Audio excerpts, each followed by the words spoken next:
Salut les amis, c'est Ludo, j'espère que vous allez bien. On se retrouve aujourd'hui pour une nouvelle vidéo et il va s'agir d'un update lecture.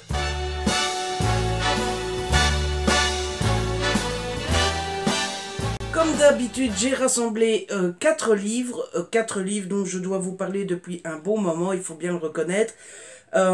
Et comme d'habitude, je les ai rassemblés dans une seule catégorie puisque ce sont des thrillers, enfin presque que des thrillers, puisqu'il y en a un, c'est plus du young adult, contemporain, etc. Mais on va arrêter de parler et vous verrez ça tout de suite. Le premier livre dont je dois vous parler, il s'agit de La Reine du Bal de Mary Higgins Clark et de Ala Fairberg aux éditions Albin Michel. Alors vous le savez maintenant, vous commencez à connaître cette saga, c'est une saga que j'aime beaucoup, ils sont tous ici. Enfin les deux premiers, le premier je l'ai en poche mais il est trop haut pour vous le montrer. Et c'est une saga qui suit Laurie Moran. Alors Laurie Moran, c'est une productrice de télévision et elle produit et anime une émission qui s'appelle Suspicion, et l'émission Suspicion revient sur des meurtres qui ont eu lieu il y a déjà un moment mais qui n'ont jamais été résolus, et donc elle reprend le meurtre, elle refait l'enquête, mais la spécialité de l'émission c'est de réinterroger tous les suspects qu'il y avait lors du procès ou de l'enquête, etc. Et en général, elle arrive à retrouver le coupable. Il y a eu un paradoxe avec ce tome-là, c'est que j'aime toujours autant l'écriture, j'aime toujours autant que ça aille vite, j'aime toujours que les chapitres sont très courts, j'aime toujours le style de l'auteur, et j'aime même le fait que ça soit assez lent et qu'il n'y ait pas vraiment d'action, et que les meurtres ne sont pas vraiment sanglants, etc. Mais d'un autre côté, j'ai trouvé qu'il y avait un petit peu de lassitude avec ce tome-là. Il faut dire que c'est le quatrième et qu'ils sont à chaque fois construits de la même manière. Et voilà, heureusement qu'il n'y en a qu'un seul par an, parce que ben, c'est toujours la même chose. Donc on a beau super bien aimer, ben, c'est répétitif au bout d'un moment. Je me demande si les auteurs ne devraient pas commencer à réfléchir à construire le roman autrement, parce que, voilà, si même moi qui est fan de la saga trouve que ça devient répétitif, j'ose à peine imaginer ceux qui aimaient mais sans. On se retrouve au Metropolitan Museum et j'ai beaucoup aimé ça. Je sais pas pourquoi, mais ça m'a beaucoup marqué.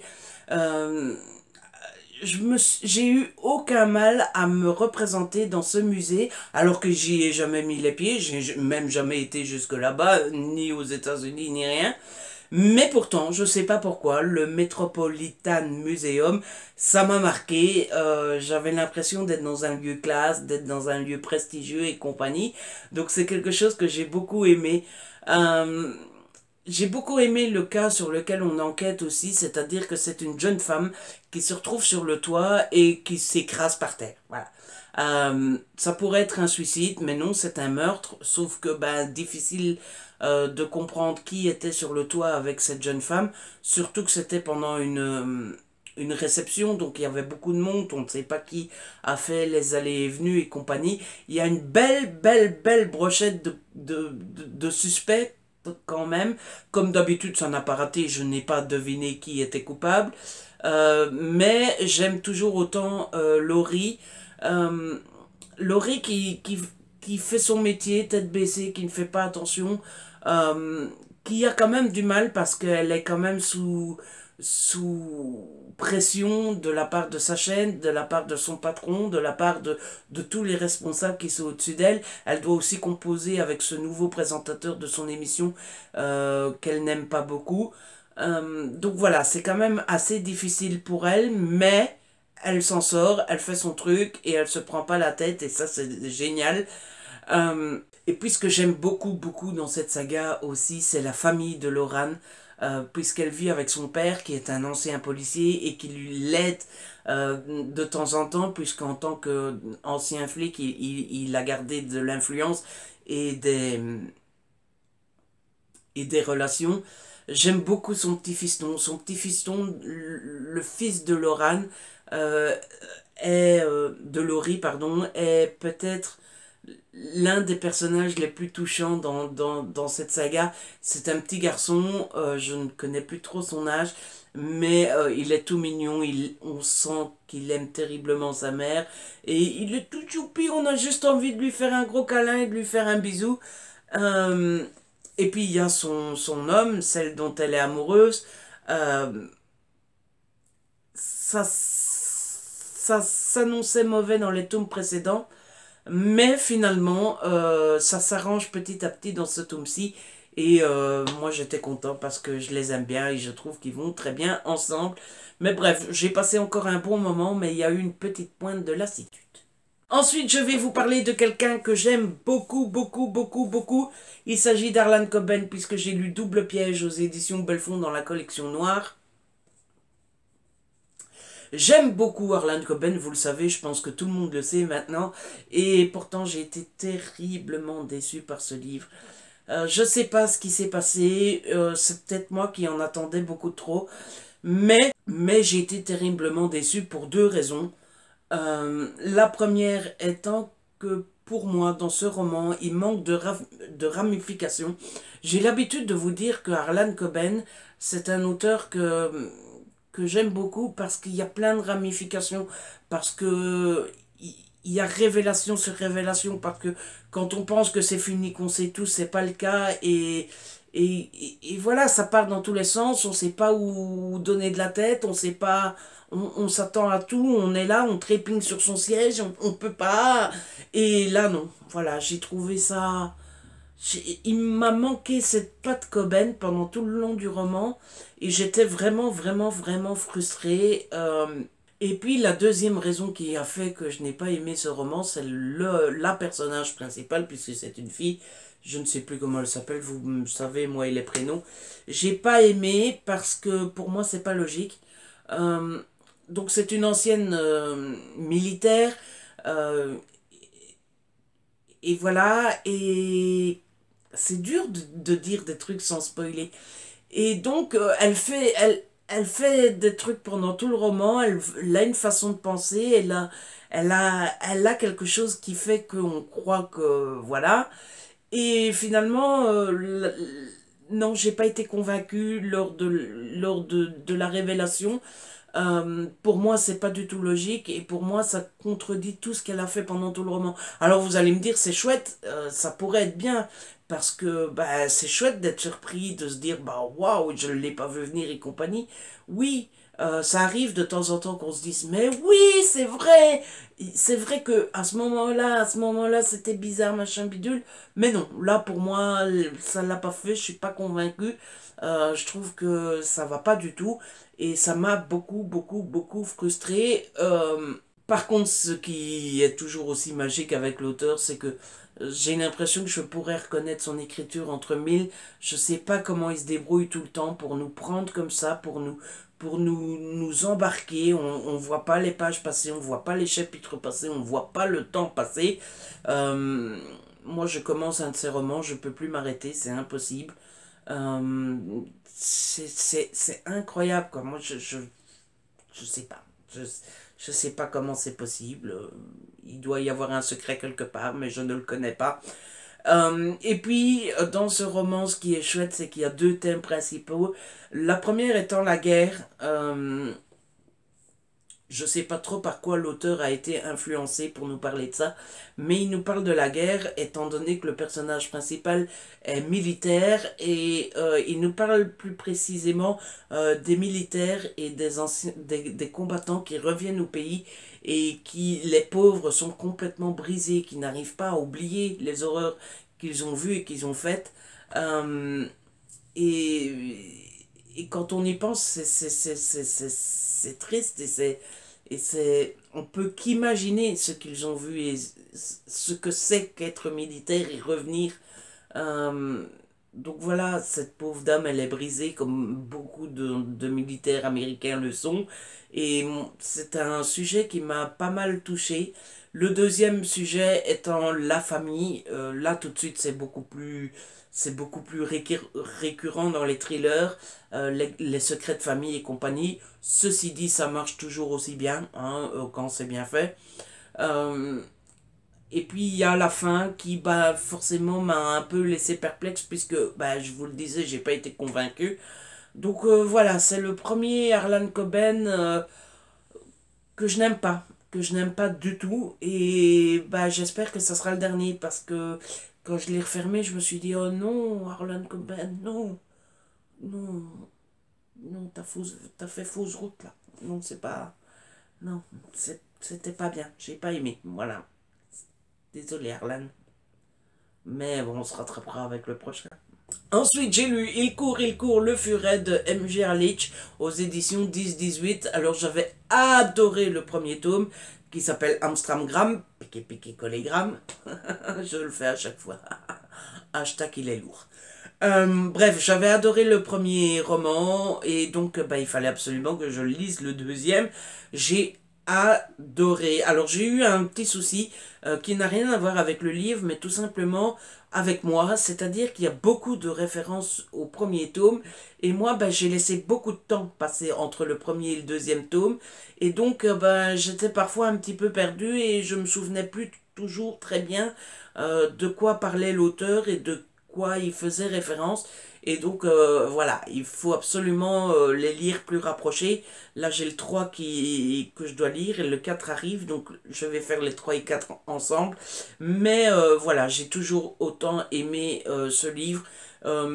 Et ça passe par le personnage principal, Hélène Grace, qui est juste extraordinaire. J'aime beaucoup cette femme qui est bosseuse à fond, qui est intrépide, qui fonce dans le tas, c'est une vraie femme girl power quoi. Moi j'aime beaucoup sa personnalité, j'aime beaucoup la façon dont elle se fiche un petit peu de la bureaucratie, de sa hiérarchie et des problèmes.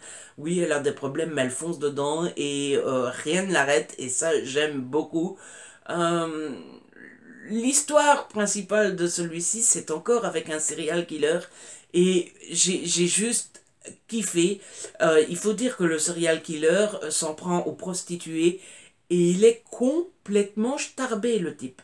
Mais complètement. C'est-à-dire que il s'arrête pas à un petit coup de couteau à la gorge. Non, le bougre, il en fait un petit peu plus, vous voyez. Et les scènes sont un petit peu elles font pas peur, j'ai pas eu peur, mais je voudrais pas me retrouver tout seul avec lui, voilà. Non, même pour manger un sandwich, non, non. Euh, Ce que j'ai beaucoup aimé aussi, c'est qu'il y a des personnages qui ne sont pas forcément méchants, même s'ils le sont, mais c'est pas les méchants de l'histoire. Mais il y a des personnages qu'on adore détester. Alors il y a une journaliste qui était déjà là dans le premier tome et qui continue à chercher la merde à Hélène. Qu'est-ce que j'ai adoré détester cette journaliste. C'est le genre de journaliste qui fait dans le sensationnel, qui veut absolument une histoire, qui n'aime pas une personne et qui s'accroche sur cette personne et qui veut absolument la détruire. Et j'avais envie de la taper. Euh, et puis il y a la supérieure de Grace que j'avais. C'est le genre de supérieur qui n'en a rien à foutre que le travail soit bien fait, qui n'en a rien à cirer du meurtrier, qui n'en a rien à cirer de l'enquête, mais qui fait tout en pensant à sa carrière à soi, qui fait tout pour se mettre en avant et qui fait tout pour que ça aille dans son sens. Et c'était juste terriblement énervant. Voilà. Les deux personnages étaient fichtrement bien réussis et c'était savoureux et voilà. J'ai beaucoup aimé l'enquête. Il faut dire qu'Hélène n'est pas conne et un flic qui n'est pas con dans un roman, il faut le souligner parce que c'est pas souvent le cas, n'est-ce pas, hein? Désolé de le dire s'il y a des policiers parmi vous. Mais non, là, Hélène, elle est efficace, elle est drôle, elle est drôle. Pas plus drôle que ça, non. Elle est drôle, eh ben, arrête avec ton drôle. Elle est efficace et tout va bien. Même si elle peine un petit peu, il faut dire que le serial killer, en plus d'être complètement starbé, est quand même assez intelligent. Donc ça n'arrange pas les choses. Mais bref, voilà, j'ai beaucoup aimé l'enquête. J'aime beaucoup le style de l'auteur, il faut le dire, parce que ça va vite, il y a de l'action, les chapitres sont très courts. On a juste envie de prendre le roman dès qu'on a 5 minutes par-ci, 5 minutes par-là. J'ai beaucoup aimé la fin aussi, qui est un petit peu le calme après la tempête. Les choses se calment un petit peu, on a quelques scènes en plus. Euh, et j'aime beaucoup un petit peu comment ça se termine, sauf pour un personnage. Je trouve qu'elle s'en sort beaucoup trop bien. Et j'aurais bien aimé la voir avoir un peu plus de soucis.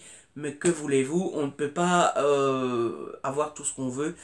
Et c'était déjà assez plaisant comme ça. Moi, j'ai qu'une chose à dire, vivement le tome 3 qui est dans ma palle et que je vais bientôt lire. Et puis enfin, le dernier livre dont je dois vous parler, il s'agit de 13 Reasons Why de Jay Asher aux éditions Le Livre de Poche. Avant de commencer, vous avez entendu cette histoire de Jay Asher? Il paraît que lui aussi, il est pas très net. Moi, je trouve ça choquant. Un auteur de jeunesse, en plus, qui fait des livres sur des sujets importants comme ça. Dites-moi en commentaire si vous avez entendu l'histoire, il paraît que c'est assez sérieux.